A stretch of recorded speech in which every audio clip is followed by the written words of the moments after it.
South Korea's flagship air carrier, Korean Air, could face challenges in acquiring Asiana Airlines as the U.S. reportedly weighs up a lawsuit against its planned merger following concerns raised by EU antitrust regulators earlier. Korean Air says it'll do all it can to make the merger happen. Our Lee Rae-hyun has more.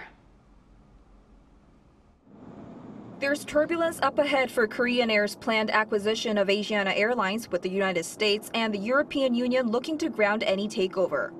On Friday, the U.S. newspaper Politico reported that the U.S. Justice Department is considering legal action to block the acquisition process.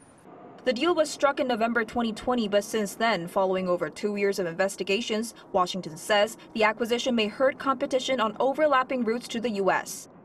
It also said the merger would give one company too much control over cargo transportation of key goods like microchips. Following the report, Korean Air said the Justice Department had not made any official decision, adding that it would continue to talk with the U.S. government until there is a final decision. The EU too also sent a statement of objection.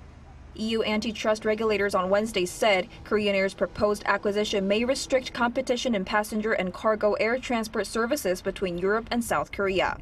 A final decision is expected in August. To tame these concerns, analysts say a condition whereby Korean Air and Asiana would give up flights to other airlines on routes where they have large market shares appears to be inevitable.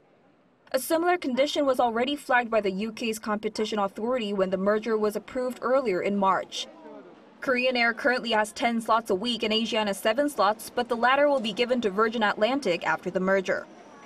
The deal between South Korea's number 1 and number 2 airlines was arranged by Asiana's creditors and led by the state-run Korea Development Bank. Should the deal finally be approved, Korean Air would become the biggest shareholder in indebted Asiana.